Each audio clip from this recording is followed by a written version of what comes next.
할렐루야. 우리 주님의 놀라운 평화가 주님을 만나러 오신 여러분의 심령과 가정과 일터 위에 흘러 넘치시기를 축복드립니다. 숨이 좀 가빠서 앞뒤 좌우에 있는 분들과 함께 축복의 인사를 좀 해주십시오. 당신을 보니까 오늘 또 좋습니다. 이렇게 한번 인사해 주시면 좋겠습니다.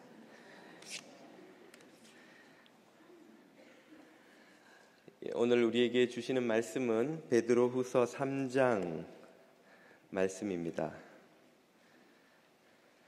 3장 10절에서 13절까지의 말씀을 자매님과 형제님들이 한 절씩 읽지요. 자매님부터 읽습니다. 그러나 주의 날이 도둑같이 오리니 그날에는 하늘이 큰 소리로 떠나가고 물질이 뜨거운 불에 풀어지고 땅과 그 중에 있는 모든 일이 드러나리로다. 이 모든 것이 이렇게 풀어지리니 너희가 어떠한 사람이 되어야 마땅하냐. 거룩한 행실과 경건함으로 하나님의 날이 임하기를 바라보고 간절히 사모하라. 그날에 하늘이 불에 타서 풀어지고 물질이 뜨거운 불에 녹아지려니와 우리는 그의 약속대로 의가 있는 곳인 새 하늘과 새 땅을 바라보는도다. 아멘. 벌써 26년 전인데요. 1992년 말 한국 사회는 크게 한 가지 사건으로 요동쳤었습니다. 많은 분들이 기억하실 터인데 이장림 목사가 이끄는 다미선교회가 그때 한국 사회에 큰 관심을 끌었습니다. 이들은 1992년 10월 28일에 성도들의 휴거가 일어난다고 가르치고 또 이어서 1999년에는 세상에 종말이 온다고 주장하며 많은 신도들을 끌어모았죠. 그리고 이 다미선교회에 들어간 신도들은 그들의 재산을 팔아 교회에다가 헌납하고 직장을 그만두고 학생들은 학업을 중단하고 오로지 교회에 모여서 얼마 후면 있을 그 휴거와 그 주님의 오심을 기다렸습니다. 그때 다미선교회가 사용했던 포스터 같은 것이로군요. 그리고 이 사람들은 날마다 교회에 모여서 주님의 휴거 때에 들림받을 수 있도록 정결한 신앙인이 되기 위해 뜨겁게 찬양하고 기도하고 또 회개하는 그런 시간들을 보냈던 것이죠. 마침내 10월 28일 저녁이 되자 모든 언론에서 쏟아져 나온 그 취재진과 또 구경꾼들로 가득 찬 전국의 다미선교회 교회마다 그 입구가 그렇게 인파로 가득 차 있는 가운데 이 선교회 신도들이 하얀 옷을 입고 그날 밤 휴거를 받아야 되니까 줄지어서 기쁜 얼굴과 참 흥분된 모습으로 교회 안으로 걸어 들어가는 모습도 언론을 통해서 제가 본 기억이 납니다. 저는 그때 군 생활을 하던 중에 후에 이 뉴스를 들었던 것 같은데요. 아무튼 자정이 가까워 오면 올수록 더 뜨겁게 그들은 열광적으로 찬양하고 기도했고 이제 드디어 자정이 되자 다들 주여를 부르며 그 휴거의 순간을 기다렸습니다. 무슨 일이 일어났던 것일까요? 여러분 모두가 알듯이 아무 일도 일어나지 않았습니다. 새벽이 될 때까지 그들은 뜨겁게 열광적으로 기도하며 기다렸는데 결국은 동이 터올 때까지 아무 일도 일어나지 않자 몇몇 신도들은 크게 낙담을 하고 또 몇몇 신도들은 교회의 기물을 부수면서 난동을 부리기도 하고 대다수의 신도들은 애써 담담한 태도를 유지하려고 노력하는 모습을 보였습니다. 그렇게 해서 다미선교회 일이 참 일단락되는가 싶었는데 얼마 있다가 그 다미선교회 소속 신도들이 다시 모여서 자기들이 계산을 잘못했다. 주님의 날짜를 잘못 계산해서 우리가 엉뚱한 날짜에 기다렸다 하고는 또다시 모이기 시작했다는 소식도 언론을 통해서 제가 들은 기억이 납니다. 군대에서 이 소식을 들으면서 두 가지 생각이 떠올랐습니다. 첫 번째는 답답함인데요. 성경에 분명히 그 주님 오실 날은 아버지 하나님만 아신다고 했는데 무슨 배짱으로 자기들만 그 날짜를 예측할 수 있다고, 계산할 수 있다고 주장을 하면서 저렇게 우기는 것인지, 그 책에 나오는 그 몇몇 아이들의 예언 이런 걸 가지고 근거로 주장을 한다고 하는데 참 답답하다 하는 생각이 하나였고요. 또 하나는 그들의 태도를 이해 못할 바가 아니다 하는 생각도 들었습니다. 그들이 날짜를 잘못 알아서 그렇지, 만약 나라도 주님 오실 날이 언제인지 정확히 알게 되고 그 날이 다가오고 있다는 걸 알면 뭐하러 공부하느라 이렇게 고생을 하고 직장 생활을 하고 돈을 벌고 일상의 이런 부질없는 짓에 무엇하러 시간을 낭비하겠나 하는 생각이 들었던 것이죠. 나라도 저들처럼 모든 일을 중단하고 곧 오실 주님을 기다리기 위해 나를 준비하는 것이 필요하지 않겠는가.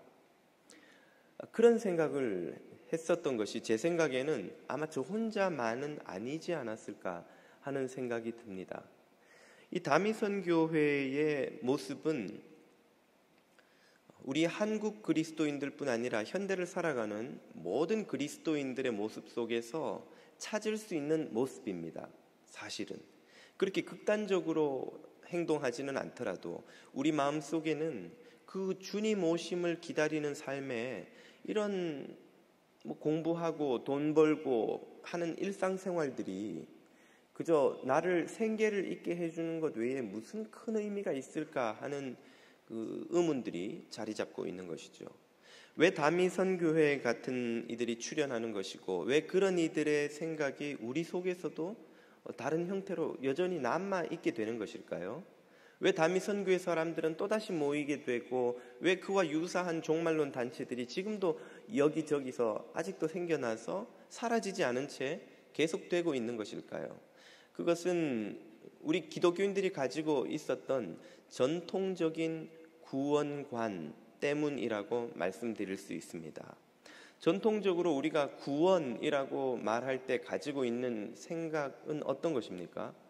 보통은 육체가 죽은 이후에 영이 구원을 받아서 저 하나님이 예비하신 그 어떤 천국이라고 불리는 곳에 가서 영원히 눈물도 고통도 없는 상태에서 복락을 누린다는 것이죠. 이런 이미지가 우리 속에 있기 때문에 어제도 장례 예배를 다녀왔습니다만 천국 환송 예배라고 이름을 붙이고 설교든 찬양이든 거기서 나오는 기도든 한결같이 이런 이미지의 천국을 계속해서 언급하고 있습니다. 이런 전통적인 구원관에는 무슨 문제가 있는 것일까요? 두 가지로 요약할 수 있는데요. 첫 번째는 우리들의 육체를 하찮은 것으로 만들어 버리게 된다는 것입니다. 우리가 육체의 죽음 이후에 영이 구원받아 저 천국에서 영원히 살게 된다면 영원히 사는 것은 영인데 잠시 살다가 사라져버릴, 이 썩어져버릴 몸이 무엇 그리 중요한 것이 될 수 있을까요? 두 번째는 우리가 살아가는 이 세상과 이 세상 속의 일상의 삶이 대단히 하찮은 것이 되고 만다는 것입니다. 우리가 영원히 사는 곳은 저 천국이라면 불타 없어져 버릴 이 세상이 무엇 그리 중요하겠습니까? 여러분, 다음 주에 폐차해버릴 차를 귀하게 여길 사람이 여기 계실까요? 다음 주면 폐차장에 갈 차를 고치고 닦고 수리하고 인테리어를 바꾸고 스피커를 바꾸고 하는데 돈과 시간을 쓰실 분들이 여기 계십니까? 그 차는 그저 고장만 나지 않으면 타다가 다음 주에 폐차장으로 보내버리고 말면 그만인 것이죠. 이 세상의 가치는 꼭 폐차를 앞둔 중고차보다 더도 덜도 않은 수준이 되고야 마는 것입니다. 이것이 우리가 가지고 있는 전통적 구원관의 문제입니다.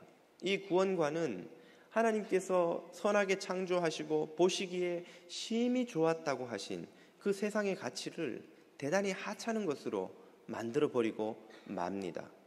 왜 우리는 이렇게 이때까지 믿어왔을까요?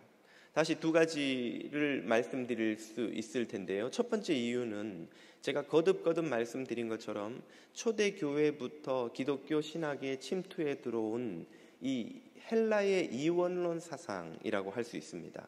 육체, 이 세상을 멸시하고 하찮은 것으로 보는 그 관점이 우리 기독교 안에 많이 들어와 있고, 두 번째는 그런 관점을 더 강화시켜주는, 뒷받침해주는 오늘 본문과 같은 구절들에 대한 오해 때문이죠. 오늘 우리가 읽은 본문은 바로 세상이 곧 소멸되고 말 것이고, 이 세상은 결국 그렇게 폐차될 차와 같은 운명에 놓여 있다는 생각을 강화시켜준, 뒷받침해준 구절이라고 할 수 있습니다. 본문 3장 10절 이하를 잠깐 보시죠. 그러나 주의 날이 도둑같이 오리니 그때는 어떤 일이 일어납니까? 하늘이 큰 소리로 떠나갑니다. 물질이 뜨거운 불에 풀어집니다. 땅과 그 중에 있는 모든 일이 드러나는데, 어떤 사본에는, 여러분 가지고 계신 개역성경 하단부를 보시면 어떤 사본에는 모든 일이 불타지리라고 쓰여 있다고도 나와 있습니다. 땅도 불탄다 이 말이죠. 12절 보면 그날의 하늘이 또 불에 타서 풀어집니다. 또 물질이 뜨거운 불에 녹아지려니와. 자, 요약해 보자면 하늘, 땅, 물질로 묘사된, 이건 세상 만물이겠죠. 이 물질 세계 전체를 말하는 것이겠죠. 이것이 불에 타서 소멸돼 버린다는 거예요. 아니, 그러면 이 말씀에 의하면 그 말이 맞잖아요. 이 세상은 불타 없어지고 우리는 영으로 저 천국에 올라가서 영원히 복락을 누린다는 믿음이 맞는 것 아닙니까? 이런 구절 때문에 새하늘과 새 땅이 이 땅의 이 말이라는 그 메시지를 수용하기에 좀 부담을 느끼는 분들이 계실 수 있으리라 생각합니다. 이 구절을 이해하는데 무슨 문제가 있었던 것일까요? 첫 번째 문제는 성경 전체를 통틀어서 이 세상이 불타 없어지리라는 메시지가 담긴 본문은 이 베드로후서 3장의 이곳이 유일하다는 것입니다. 종교개혁자들이 내세운 첫 번째 성경 해석의 원칙은 성경은 성경으로 해석한다는 것입니다. 다시 말해서 성경의 어떤 특정 본문을 해석하려면 그 주제를 다룬 성경 전체의 맥락 안에서 그 본문이 무슨 의미를 가지고 있는지 봐야 한다는 거예요. 그 본문만 딱 떼놓고 하늘도 땅도 없이 그냥 어디서 뚝 떨어진 것처럼 그렇게 본문을 이해하지 말라는 것이죠. 성경 전체가 말하는 바가, 제가 이때까지 천국 시리즈 설교를 해오면서 계속 인용해온 이 땅을 하나님이 회복시키고 치유하시리라는 이 메시지 가운데 있다면, 이 구절, 이 본문 하나만 가지고서 땅이 소멸되리라고 섣불리 결론 내리는 것은 적절하지 않다는 거예요. 쉽게 그렇게 결론을 내려서는 안 된다는 것이죠. 그러면 이 본문은 분명히 불탄다고, 불타 없어진다고 나와 있는데 어떻게 그럼 해석해야 하는 것일까요? 두 번째로 우리는 이 본문에서 거듭 등장하고 있는 단어의 의미를 다시 한번 확인해 봐야 합니다. 계속해서 반복되는 풀어지다라는 단어가 있습니다. 다시 10절 보시죠. 물질이 뜨거운 불에 풀어지고, 여기서 쓰인 헬라어 단어는 리오라고 발음을 합니다. 11절에도 나와요. 이 모든 것이 이렇게 풀어지리니. 12절에도 그날의 하늘이 불에 타서 풀어지고, 역시 리오라는 단어가 거듭 반복해서 등장합니다. 이 단어가 한글 성경에서는 풀어지다로 번역됐기 때문에 사람들이 이해하기를 무엇인가가 불에 타서 대기 중으로 그 원소들이 연기가 되어 흩어지는 것과 같이 이 세상이 불에 타서 다 풀어 흩어져 소멸되는 것이로구나 라고 오해를 하게 되었다는 것이죠. 이 리오의 본 뜻은 그것이 아닙니다. 리오라는 헬라어 단어의 원래 뜻은 묶여 있던 것을 풀어내다, 갇혀 있던 것을 석방시키다, 갇혀 있는 것을 자유롭게 해서 해방하게 하다, 이런 뜻이 이 루이오라는 단어 속에는 들어있다는 것이죠. 그러므로 땅, 하늘, 이 물질이 루이오 되었다는 말은 불타서 흩어져 없어졌다는 말이 아니라 그 무엇인가 의해서 묶여있던 것으로부터 그 물질, 하늘, 땅이 해방되어 자유롭게 되었다, 그 말이에요. 그러면 무엇이 그 땅을 혹은 세상을 묶고 있었던 것일까요? 창세기 4장 17절에는 이런 표현이 나옵니다. 인류가 범죄한 이후에 하나님의 저주가 선포될 때에 하신 말씀 중에 일부이죠.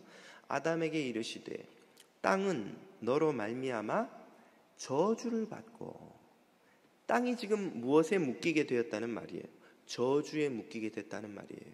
그런데 이 땅을 묶고 있던 저주가 계시록 22장 3절에 가보면 새 하늘과 새 땅에서는 사라집니다. 그곳에서는 다시 저주가 없으며 하나님과 그 어린 양의 보좌가 그 가운데 있으리니. 그러니까 아담의 죄로 말미암아 이 세상을 묶었던 저주가 새 하늘과 새 땅에서는 풀려나고 없다는 말이에요. 땅이 그 저주로부터 해방을 받았다는 말이에요. 무엇을 통해서?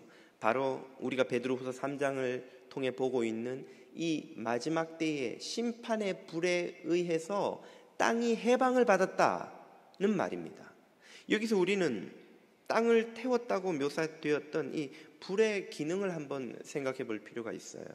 우리는 불을 무엇인가 태워서 없애는 것으로만 잘 이해를 합니다만 불의 또 한 가지 중요한 기능은 정화입니다. 정화.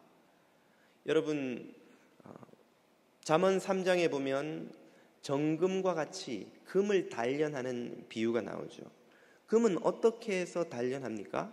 풀무불에 불순물이 섞인 금을 집어 넣어요. 그러면 그 풀무불에 의해서 금은 불타서 없어지나요? 그렇게 되지 않지요. 금이 불타 없어지는 것이 아니라 금 안에 있던 불순물이 다 걸러지고 무엇만 빠져나오나요? 정결한 금, 순전한 금, 순금, 정금이 나오는 거예요. 불의 기능은 태워 없애는 것만이 아니라 정화시켜서 불순물을 걸러내는 것이 거기에는 있습니다. 순전한 금과 불순물이 섞여 있던 것을 걸러내듯이 이 땅을 묶고 있던 저주를 심판의 불이 걸러내는 거예요. 그 땅 속에 저주로 말미암아 섞여 들어와 은밀하게 숨겨져 있던 모든 죄와 악을 심판의 불이 태워서 걸러내는 거예요. 그래서 불순물이 섞인 금을 정금으로 바꾸듯이 죄와 저주와 악에 묶여있던 세상을 심판의 불이 태워서 정결한 세상으로 정화시키는 것, 이것이 불의 기능이라는 이야기입니다. 이 사실을 우리는 10절과 11절의 문맥을 보면 더욱더 명확하게 알 수 있습니다. 10절 후반부를 다시 한번 보십시오. 물질이 뜨거운 불에 풀어지고 루이오 되지요. 그러자 그 결과로 땅과 그 중에 있는 모든 어떤 일이 숨겨져 있던 일이 드러나리라. 드러난다는 말은 그 전에 그것이 드러나지 않은 채 있었다는 말이겠죠. 세상 속에 드러나지 않게 있었던 것이 무엇입니까? 그 세상을 병들게 했던 죄와 악이지요. 여러분, 죄의 속성은 무엇입니까? 숨기는 거예요. 여러분이 죄 지었습니다라고 어디 가서 떠들고 다니시는 분 계셔요?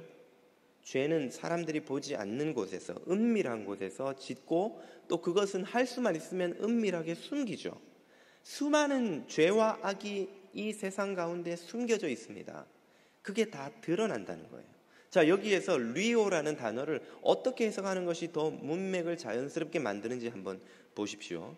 만약에 리오를 소멸시키는 것으로 해석하면 물질이 그 뜨거운 불에 의해서 다 소멸되고 그 결과 땅과 그 중에 있는 모든 일이 드러나겠습니까? 아니요, 같이 타서 없어져 버리겠죠.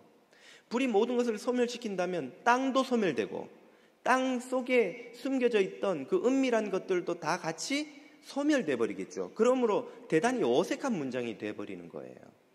만약에 이 리오라는 단어를 소멸로 이해하지 않고 정화로 이해한다면, 앞에서 설명드린 대로 걸러내는 것으로 이해한다면, 물질이 뜨거운 불에 의해 되어 정화되고 그 결과 땅과 그 중에 모든 숨겨져 있던 은밀한 일이 그 밖으로 드러나게 되리라. 어떻습니까? 대단히 자연스럽지 않나요? Yes or no? 뭐 반응이 있어야 제가 계속 하지요. 자연스러우세요? 아니면 김 목사 혼자 자연스럽다고 느끼나 저걸? 이해가 안 되세요? 자연스럽죠? 감사합니다. 예. 자연스러워요.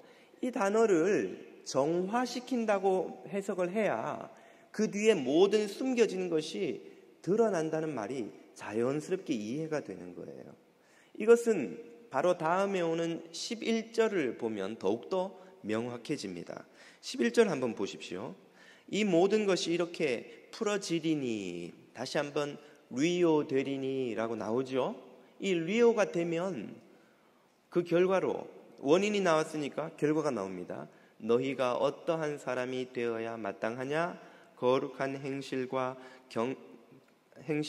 경건함으로 하나님의 날이 임하기를 바라보고 간절히 사모하라. 자, 이 11절 12절을 요약하면 이런 말입니다. 세상이 리오됨으로 너희는 거룩한 삶을 살아라. 여기서 이 리오를 소멸로 이해하면 대단히 어색한 문장이 되어버려요. 그렇게 해석하면 이런 문장입니다. 보십시오.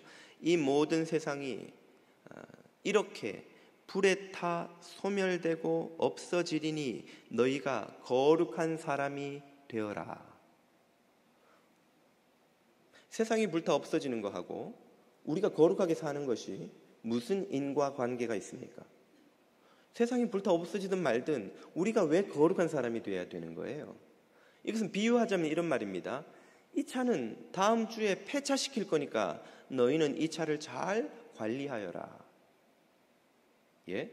폐차해버릴 차를 왜 시간과 돈을 들여서 고치고 수리하고 세차하고 내부 인테리어를 다시 하고 왜 관리합니까?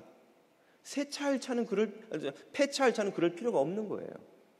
이 리오라는 단어를 소멸시키다가 아니라 정화시키다, 걸러내다라고 해석하면 다음과 같이 자연스러운 표현이 되는 거예요.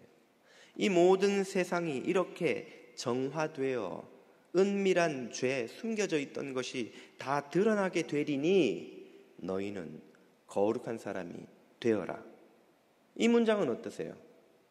대단히 자연스럽죠. 왜 거룩한 사람이 되어야 합니까? 우리가 지금 무슨 은밀한 죄를 저지르든 숨겨져 있을 것처럼, 영원히 숨겨져 있고 덮여 있을 것처럼 보이던 그것이 심판의 때에 정화하는 불에 의해서 모두 다 걸러져서 다 드러나게 된다는 거예요. 그러니 너희가 어떤 삶을 살아야 마땅하겠느냐? 거룩한 삶을 살아야 그때의 부끄러움을 당치 않지 않겠느냐 하는 말씀이 되는 것이죠. 대단히 자연스러우시죠? 예. 자연스럽잖아요. 이게 소멸된다고 해석을 하면 그 뒤에 문장들이 전부 어색해져 버려요. 이렇게 해석을 할 때 아마 여러분에게 아직도 마음에 좀 불편한 부분이 남아 있을 수 있습니다. 10절 후반부에 드러나리라. 10절 후반부를 다시 한 번만 띄워봐 주시겠어요? 땅과 그 중에 있는 모든 일이 드러나리라고 했던, 그 드러나리라라는 단어에 주석이 붙어 있고요. 개역 성경을 지금 가지신 분들은 그 하단부를 보시면 어떤 사본에는 이것이 불타지리라고 나와 있다, 이렇게 나와 있어요. 그렇죠?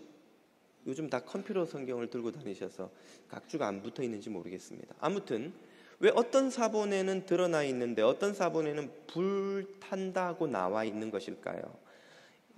말이 나온 김에 여러분이 성경을 읽다가 다른 사본에는 다른 표현이 있다라는 문장 그 표현 주석에 대해서 어떻게 이해해야 되는지 말씀을 잠깐 설명을 드리겠습니다. 우리가 가진 성경은 마태복음이 마태가 쓴 그 원고가 아니에요. 마태가 쓴 원고를 다른 필사자가 보고 베껴 쓴 사본을 또 다른 필사자가 보고 베껴 쓴 사본을 또 다른 필사자가 베껴 쓴 사본을 수없이 카피가 된 사본을 번역해서 오늘 영어 성경, 한글 성경, 중국어 성경 이렇게 가지고 있는 것입니다. 그렇기 때문에 그 필사자의 사본 과정에서 가끔씩 필사자의 신학이 반영되는 경우가 있어요. 쭉 받아 쓰다가 아니 여기는 이 단어가 아닌 것 같은데 잘못 쓴 거 아니야? 라고 생각하고 필사자가 그 단어만 고치는 거예요. 그렇기 때문에 이 두 개의 다른 사본이 있다는 것은 다음과 같은 상황이 벌어졌다고 볼 수 있습니다. 원래 원본에는 드러나리로다 라고 되어 있는데 어느 필사자가 이것을 불타지리라고 고쳐 쓰는 바람에 그 사본을 베껴 쓴 다른 사본들이 다 불타지리라고 나오는 거예요. 혹은 반대로 원래는 불타지리라인데 그것을 고쳐 쓰면서 드러나리라고 고쳐 쓰는 바람에 그 뒤에 나오는 사본들은 다 또 드러나리라고 고쳐 쓰게 되는 거예요. 그러니까 여러 개의 사본들이 어떤 사본들은 불타리라, 어떤 사본들은 드러나리라고 나오는 것이죠. 그러나 이것도 방금 제가 설명드렸던 방식으로 10절과 12절의 문맥 속에서 보면 불타 없어진다는 말은 그 문맥을 대단히 이해하기 어렵게 만들어버리는 거예요. 불타 없어지는데 뭘 거룩하게 살고 말고 할 게 뭐가 있어요? 그것이 모두 은밀한 것을 드러내기 때문에 거룩하게 살아야 한다는 권면이 자연스럽게 뒤따라오는 것이죠. 이 관점으로 베드로후서 3장 전체를 다시 읽어보면 이 3장 말씀은 세상을 불에 의해서 소멸시켜 없애버려 폐기시켜 버린다는 말씀이 아닌 것이죠. 그것은 오히려 정화의 불, 심판의 불에 의해서 세상을 묶고 있던 죄와 저주와 악을 마치 금으로부터 불순물을 걸러내듯이 이 세상으로부터 태워 걸러내버려서 심판하여서 세상이 정결한 세상, 정화된 세상, 치유되고 회복된 하나님의 창조의 아름다움이 회복된 세상으로 다시 만든다 하는 뜻으로 이해하는 것이 훨씬 자연스러울 뿐 아니라 성경 전체의 가르침과도 통하게 된다라는 것입니다. 자, 이렇게까지 본문을 설명드리고 나면 아마 여러분의 마음속에서 이런 질문이 생기실지도 모르겠습니다. 결국 목사님이 하시고자 하는 말씀은 세상이 폐기되는 것이 아니라 회복되어서 이 세상 속에 하나님 나라가 임하게 된다. 새하늘과 새 땅이 여기에 임하게 된다는 말씀을 지금 계속 하시는 거 아닙니까? 예, 맞습니다. 맞는데 그렇다면 목사님, 새하늘과 새 땅이 이 땅에 임해서 여기서 그 천국을 누리나 저 하늘 위에 하나님이 이 세상을 폐기시켜버리고 저 하늘 위에 새하늘과 새 땅을 만들어 두셔서 거기서 우리가 천국을 누리나 천국을 누리는 건 똑같은 거 아닌가요? 새하늘과 새 땅에 들어간다는 건 똑같은 거 아닙니까? 굳이 무엇 때문에 이때까지 믿어온 그 관념을, 전통적 구원관을 그렇게 자꾸 이 땅 위에 임한다는 방식으로 새로 고쳐서 믿어야 하는 것입니까? 왜 낯설고 어색한 그 메시지를 자꾸 들어야 하는 것인가요? 결국 똑같은 건데 말이죠. 결론부터 말씀을 드리자면 이 전자와 후자의 믿음은 결코 똑같지 않습니다. 거기에는 엄청난 차이가 있습니다. 무슨 차이일까요? 우리가 이 세상을 폐기시켜버리고 저 어딘가의 새하늘과 새 땅을 하나님이 뉴원으로 만들어서 우리가 거기 들어가 살게 만드신다고 한다면 어떤 문제가 발생할까요? 그것은 곧 우리가 지금 살아가고 있는 이 세상이, 이 일상의 삶이 가치를 잃어버리는 거예요. 우리가 지금 여기서 일을 하고 공부를 하고 책을 보고 피아니스트는 피아노를 연습하고 그림 그리는 사람들은 그림을 더 뛰어난 실력으로 그리기 위해서 그리고 하는 이 모든 삶의 노력들이 아무 의미를 발견할 수 없게 되는 거예요. 왜입니까? 이 세상과 이 세상에서 하는 일들은 모두 폐기돼 버릴 것이기 때문이죠. 아까도 썼던 비유를 다시 말씀드리자면 폐차될 차를 잘 꾸미고 고치고 닦는 게 무슨 의미가 있냐는 거예요. 일주일 동안은 뭐 고장 안 나고 탈 수는 있겠습니다만 그 이상의 의미는 없는 거예요. 우리의 모든 노력들이 세상 사는 동안에 혹시 돈을 좀 더 벌게 해주고 뭐 좀 더 그 순간을 즐기게 해주는 것에는 의미가 있겠습니다만은 그 이상 무슨 의미가 있냐는 거예요. 만약에 이 세상이 폐기되어 버린다면 두 가지 거부할 수 없는 심각한 실패를 우리는 마주하게 되는 것입니다. 첫 번째는 하나님의 실패예요. 하나님은 세상을 창조하시고 선하게 지으시고 보시기에 심히 좋았다고 하셨어요. 인간에게 하나님의 형상을 따라 창조되는 영광스러운 지위를 주셨어요. 그런데 이 세상은 폐기돼 버리고 그 인간의 육체는 다 썩어 없어져 버리고 영으로 저 하늘에 가서 영원히 산다면 하나님의 창조는 어떻게 된 거예요? 실패한 거예요. 하나님이 실패자가 되시는 겁니다. 두 번째 실패는 우리 자신의 실패예요. 하나님이 그 세상을 그렇게 놀랍도록 아름답고 황홀하게 스스로도 어쩔 줄 모르게 좋아하실 정도로 지어 놓으시고는 그 세상을 누구한테 맡기셨습니까? 인간에게 맡기셔서 생육하고 번성하라, 땅에 충만하라, 땅을 다스리라. 나를 대신해서 땅의 주인이 되어라. 땅을 네가 관리해라라고 땅을 인간에게 위임하셨어요. 그것은 우리의 미션, 사명이 된 것입니다. 이 세상을 관리하는 것이. 그런데 이 세상이 폐기되어 먼지가 되어 사라져버려요. 그러면 우리들의 임무는 어떻게 된 것인가요? 실패한 거잖아요. 실패한 거잖아요. 여러분이 비즈니스를 하다가 비즈니스가 잘 돼서 여러 개 지점을 만들었는데 여러분이 정말 믿을 만한 매니저에게 지점 하나를 맡겼어요. 김군, 자네가 이 지점을 책임지고 한번 키워보게나. 그런데 1년 후에 그 지점이 수익은커녕 마이너스가 계속 나서 문을 닫아버렸어요. 그럼 그 매니저의 미션은 어떻게 된 거예요? 실패한 거잖아요.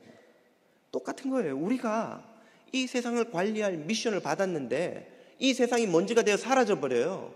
그리고 우리는 저기 천국에 가서 영원히 살게 된다면 실패한 하나님이 실패한 인류를 데리고 저기서 도피해 사는 것과 뭐가 다른 거예요?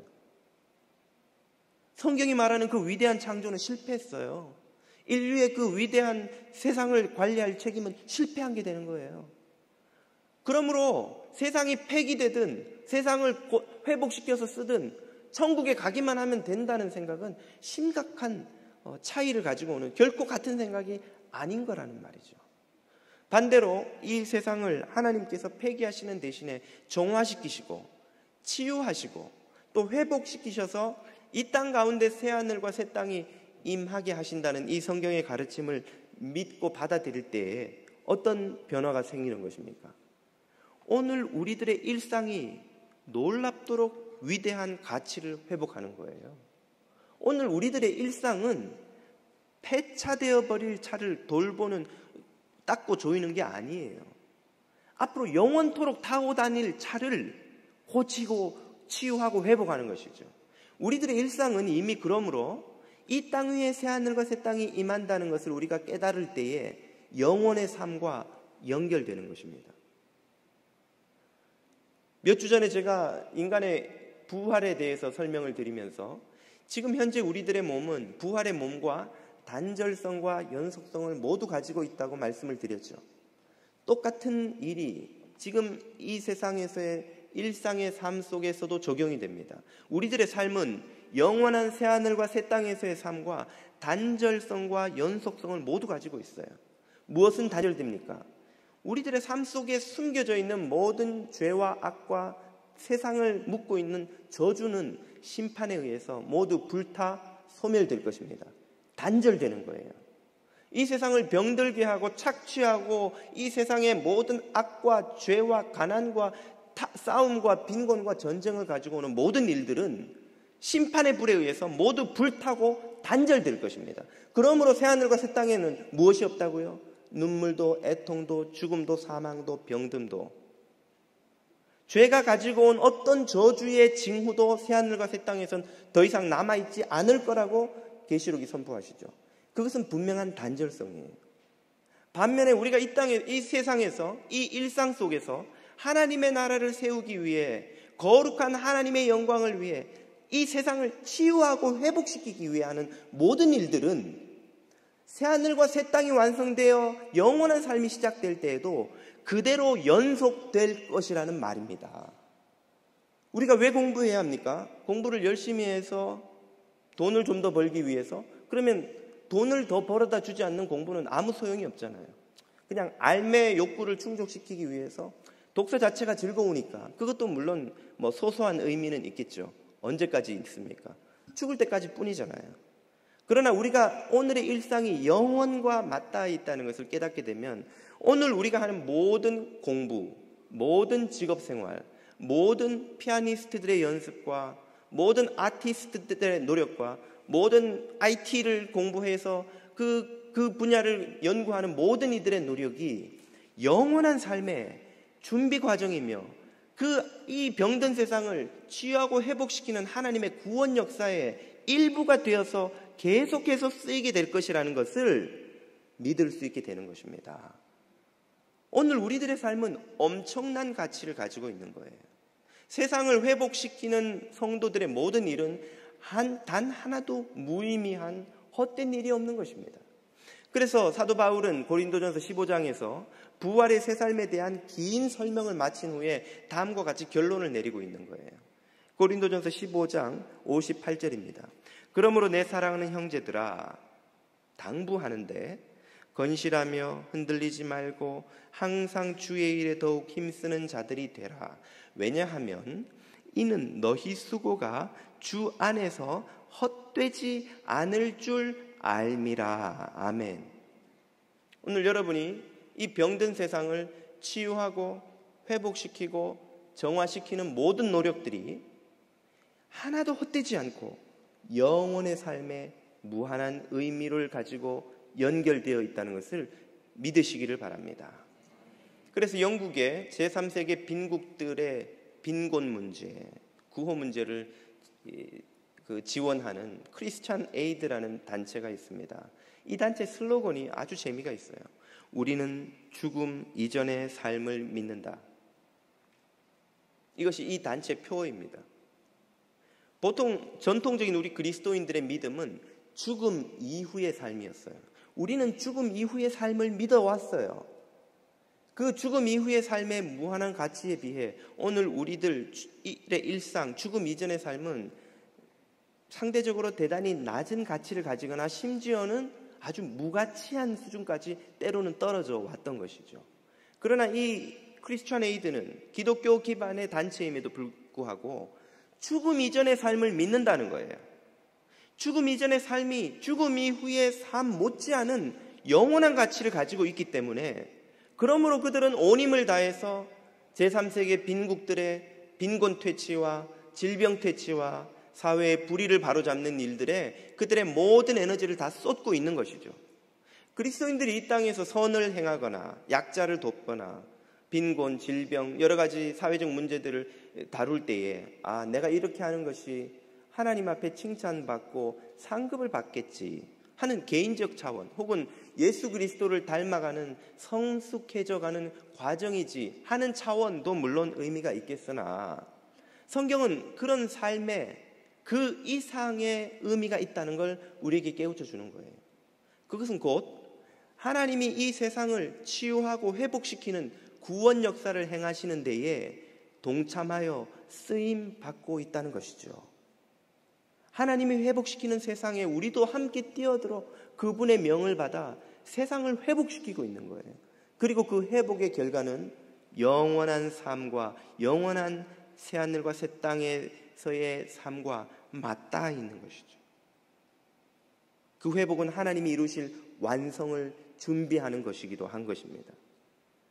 이 사실을 깨닫는다면 오늘 저와 여러분이 살아가는 이 일상이 얼마나 큰 의미를 가지고 있는지 우리가 놀라게 될 것이고 발견하게 될 것입니다. 그것을 깨닫는다면 우리들의 삶이 무한한 가치를 가진 일상을 오늘 이 순간 살아가고 있다는 것을 깨닫게 되는 것이죠. 여러분, 세상을 병들게 하는 것이 무엇이든지 그것은 심판의 날, 심판의 불에 의해서 낱낱이 모두 드러나서 심판받게 될 것입니다. 동시에 이 세상을 치유하고 회복하는 일이 무엇이든지 그것은 남김없이 다 그 심판의 날에 드러나서 하나님의 칭찬과 상급을 받게 될 것입니다. 그것이 바로 이 불이 세상을 리요한다는 말씀의 진짜 의미인 거예요. 저와 여러분은 무슨 삶을 오늘 살아가고 있는지요? 세상을 병들게 하는 숨겨진 은밀한 일들이 우리의 삶 속에는 없습니까? 저와 여러분이 세상을 치유하는 하나님의 구원, 세상을 회복시키시는 하나님의 역사에 동참하는 성도들, 주의 자녀들이 다 되시기를 축복드립니다. 기도드리겠습니다.